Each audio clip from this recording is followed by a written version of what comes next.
How do you create messaging that really resonates with your ideal clients? This is a question that I get asked a lot, and it's certainly something that we teach in the Mindset Coach Academy, along with identifying your niche and your ideal client, because messaging and connection with your ideal client, with your potential clients, is so important in growing your business as a coach. And also just really honing those messages really helps you to identify those people that you want to work with. And it also helps you to hone and refine what it is that you help people achieve in your coaching practice. So today I'm going to just talk you through some of the key things that are important for you when you are creating your content plan, when you are creating messaging to go out there on social media, on your website, podcast, on Clubhouse, on all the different elements that we have available to us to get our messaging out there. And, you know, as always, it starts with some key decisions.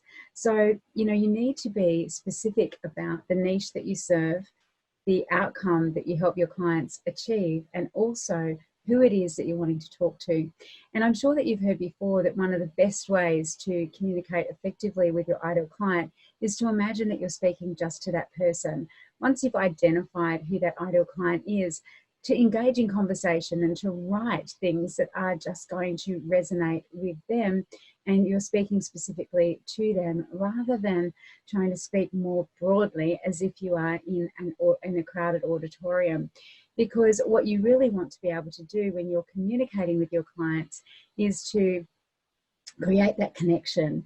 And connection is so much better when it's that one-to-one connection and that one-to-one connectivity, because at the end of the day, you are speaking ultimately to one person.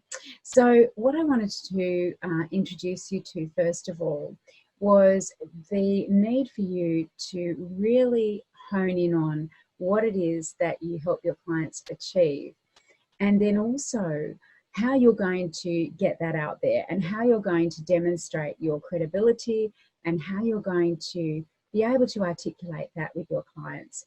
Now, I think a lot of coaches miss the mark here because what they do is they use very generalized statements like, are you feeling overwhelmed, for example? And then they say things like, I can help you. But there's a gap there, right? A, we don't know what the person is overwhelmed about. So there's a difference between, for example, feeling overwhelmed because you're a mum who's just had their third baby and you're overwhelmed with that.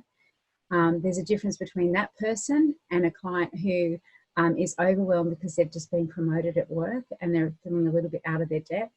And the difference between someone who's overwhelmed because they've got an overbearing mother-in-law and they're going shopping for bridal dresses.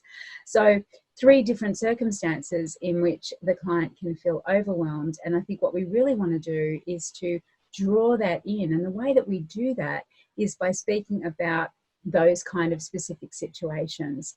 So it then becomes about the situation that the client finds themselves in. So are you overwhelmed because you've just had a second baby or a third baby and XYZ is happening? And so we want to describe that situation in some detail. So whatever it is that you help your clients with, I want you to think about what are the situations that they find themselves in that really alert them to the fact that they need help, that they need someone to help them with this, but also those situations that demonstrate that you know where they're at, okay? So let's take an example of a situation that your client may find themselves in. So say, for example, your specialism as a coach is that you're in a nutrition coach and that you work with busy, overwhelmed working mothers. And so your situation could be for your client that it's the end of a long day. They've just put the children in bed. They feel like they've had such a long day. It's 9 o'clock at night. They sit down on the sofa and they think to themselves, I really deserve a glass of wine. So I really want a glass of wine. So they go and get a glass of wine. And while they're at it, they notice there's a packet of Doritos in the cupboard. So they grab the wine and the Doritos, sit on the sofa. And before they know it, they've not just had 1 glass of wine, they've had 2, and they've eaten the whole packet of Doritos. And then what happens is, of course, they think to themselves, oh my gosh, I can't believe I've done that. I've really let myself down. And then the emotion that follows that is, I'm really disappointed, maybe a bit of shame. You know, I can't, and the thought might be again, like I can't stick at anything. And then the action might be, well, I might as well, I've blown it now, I might as well go and see what else is in the cupboard and have another glass of wine. And then the result is, of course, it becomes that reflexive loop that your client is putting themselves back in the same situation again. And they feel like they're on that treadmill of, you know, at the end of the evening saying to themselves, I deserve a glass of wine. And, you know, then they're perpetuating the situation with their health, with their nutrition. So these are the sort of examples that you really want to be getting in and communicating with your clients, because it demonstrates your level of understanding rather than just, you know, I can help you lose weight, or I can help you be healthier with your nutrition. Because we want to have those specific examples that your ideal client specifically will resonate with. And we want you to include those in your messaging, because that's what people really resonate with. Okay. So when you're thinking about that, I want you to take the time to go through and write down a series of situations that your client finds themselves in, the thoughts that they have about those situations, the emotions that they feel as a result of those thoughts, the actions they take or the inaction, and then the results. And write down 3 or 4 of those, because this is a great head start in terms of then having those posts for social media, being able to write blogs, being able to go on and, you know, do a podcast about it even, go on and talk about them in videos, in lives, etc. And so doing this pre-work really will help you to hone in on that client messaging, okay? Now, the other thing is that I want you to think about, where are they now and where do they want to be? And essentially what we want to do is to have an empathic approach towards that. I think gone are the days where, you know, we write 4 or 5 sentences about everything that's wrong in our client's world. What we really want to be able to do is to tune in quite empathically to the situation that they find themselves in, and let them know that they're not alone. Let them know that we understand. And so I really want you to think about that as well in the context when you're writing those steer statements of, you know, how does my client know that they are in this situation and that they need help? And how can I let them know that I know as well?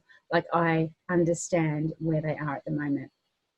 So the other thing then, once you've got that information and you've written down your steer statements, is that I want you to create some posts or some videos that really then you can use to resonate with your clients, to communicate with your clients that you do understand where they're at. And when you're doing them, what I also want you to make sure that you are doing is to demonstrate how you can help them. So I think a lot of coaches fail to do this thing, which is they'll create a brilliant post and their client's nodding all the way through going, yep, that's me, that's me. And then what they do is they forget to actually put a call to action there. And they also forget to clearly articulate how it is that they can help their client. So I want you also then to think about the framework. We talked last week about coaching packages, and I want you to communicate the framework that you use, so that you say to your client, using my XYZ framework, right? And whatever XYZ is your framework. So using my mindset mastery framework, or using my XYZ system, I will help you to do this, okay? And you can be really clear about what that is. You know, we will get clear about where you are now. We will uncover the hidden beliefs and sabotages that are maintaining this problem. We will do X, Y, and Z. So you want to be really specific with your client about what working with you entails, because, you know, when we talked about credibility, we talked about you and your clients need to know that you're the expert. And one of the ways that that happens is by you actually telling them how you are going to help them. And please, as I said, I think in last week's episode, you know, don't talk about your Phoenix Rising program. When you have a coaching program, tell people what it does. You know, it needs to say what it does on the tin. So that's the other thing I find, is that a lot of coaches in their messaging talk about programs with really creative names, but nobody knows what it actually means. Whereas things like, you know, Launch for Profit, Couch to 5K, whatever it might be, they're really specific. What you want is, with your framework and also with your package names, is to let your client know what you actually do, and so that it says what it does on the tin. Don't try and be over creative with your package names, because they are a great way of communicating with your client that they're going to help them get from A to B. And so use really clear naming conventions for all of your programs, please. Now, once you know your client's STARE statements, so the situation, thought, emotion, action, result, and you've written all of those out and you've created your posts, which is, you know, around the sort of theme of, I see you, right? I get it, I understand, and here's how I can help quite specifically in your messaging. Then you want to actually start to communicate with 5 key themes. So what I want you to do is to really hone in on your niche, and then I want you to think about 5 things, 5 subject areas, 5 topics that you are going to talk about religiously. And those topics are going to become synonymous with you and your brand and what you talk about consistently, so that you can be relied on as the go-to source for talking about those things. Now, what you want to do here is choose things that are important to you, that you're passionate about, that you have knowledge and expertise in, and that are also of interest to your ideal audience, your ideal client. And so, say, for example, you are working with that overwhelmed, busy working mother, you may want to talk about things like parenting, you may want to talk about self-care, you may want to talk about, you know, running your own business, you may want to talk about emotion, you may want to talk about mindset, and whatever those topics are, right? But you want to actually define what is of interest to my ideal client and what am I going to become known for. It doesn't have to be 5, it can be 4 different topics, and then underneath each of those you're going to create subsets of those topics, so things that fall under that. So for example, with parenting, it could be things like you know, how to keep your children entertained during lockdown, things to do during the school holidays, balancing parenting and work. So you're actually, you know, thinking of the subsets of information that you can be giving out that are of interest to your ideal client, you know, parenting as a solo parent, etc. So this does require some thought work. I use a Trello board to do mine, and it's something I share with the students in the Mindset Coach certification program, just to really keep those things organized, the content posts and the theme posts, and also those statements that really resonate with my clients, along with those client descriptions. Now, the other thing I recommend you do is make sure that you have a mix of posts. So your posts want to be educational. So they want to be, some of your posts will want to be value posts. Like, what information can you be giving your clients? And that helps you to demonstrate your expertise. What posts can you do that really inspire your clients? And I don't want you to post memes or quotes necessarily. But if you do, what I want you to do is to make sure that you talk about how and why that post resonated with you, that quote resonated with you in the post. So don't just use a quote like Henry Ford said, if you think you can or you think you can't, you're right, because we see that all the time. If you are going to use a quote like that, please, please, please add your own commentary to it, add your own perspective and your comments to it. So then you want to write inspirational posts. So you want to write educational / value posts, inspirational posts, entertainment posts, posts that are a bit more light, a bit more engaging, a bit more, you know, with a call to action. Maybe you're doing a bit of a poll, those kind of things, because those are a bit lighter in the context of the work that you're doing. Maybe you can add a few, you know, a few fun memes or videos in, depending on your brand and your brand personality. And then the other post that gets a lot overlooked quite a lot is the sales post. And this is where you actually let people know how they can work with you, and you do a very strong call to action, which is about working with you and signing up to contact you, to go to your website, to buy, to enroll in whatever it is that you are offering. And if people can't buy from you, if they don't know how to buy from you, they're going to buy from someone else. So you may be producing the best content in the whole wide world. And listen, I've been guilty of this in the past, but you can be producing the best content in the world, but unless people know what they can buy from you and how they can buy from you, they're not going to buy from you. They are going to buy from someone else.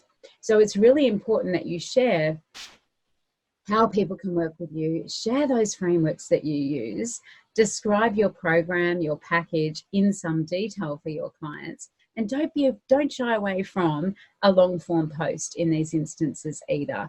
If your posts are really engaging and they really capture someone from the first part of that steer statement of that situation, thought, emotion, action, result, then they're going to read through. And the people who are your ideal clients are going to be wanting at the end of that to be able to work with you or contact you or engage with you in some way, because it will be so aligned with the experience that they're going through at that time. Now, the final thing I wanted to talk to you just about on content. So when you've got a content plan, when you've worked out those themes that you're going to be focusing on, I really want you to start to work out, where are you showing up and what types of content work best for you and what do you enjoy producing? Because if you don't enjoy producing videos, there's no point in forcing yourself to do them. If you don't enjoy writing blogs, then again, there's no point in forcing yourself to do those either. So what I want you to do is to think about the type of media that you want to use for your content. Now, one of the good ways to do it is to actually, if you do like video, is to create a video and then have it transcribed. So you've got the captions on it and you've also got the transcript. And then what you do with the transcript, of course, is you create a blog post, or you break that, and then you break that blog post up into other social media posts, smaller posts. They can be tweets, they can be Instagram posts, Facebook posts. And then also you can strip out the audio and create a podcast like this one, or do audio snippets on Instagram, for example. So there's lots of different ways that you can repurpose one piece of content if you do it in a smart way. Now, if you don't necessarily like video, it doesn't matter, because you can record a video with you talking about the subject. Don't have to share the video, but you've got the audio and then it can be transcribed, and it makes that process a whole lot quicker.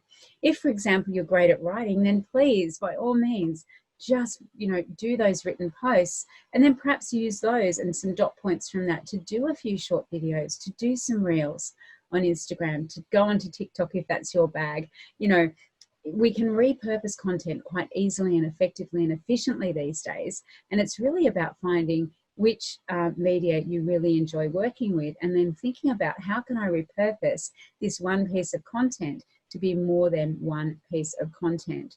And that is key. It's something that I do. So I record a video, my video goes to podcast, the transcript of the podcast, of the audio, goes to blog, and then the blog becomes broken up into social media posts on LinkedIn, Instagram, and Facebook.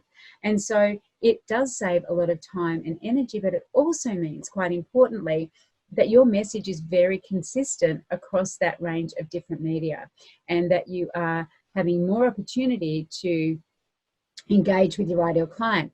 The other thing I do is every Friday I send out a newsletter which has a link to my podcast, to my YouTube channel, and has a snippet of the blog post that's created from that transcript. So it really does save time and energy, but it also means that we want to convey messages that are really important, that we want our audience to hear. And we're adding value all the time. And so the more that we can get that out there, the better, in terms of helping to serve our clients and attract them to us as well. Okay, so that's it from me. I'd love to hear how you action what you've learned from this episode. And I look forward to seeing you again next week. Bye from now.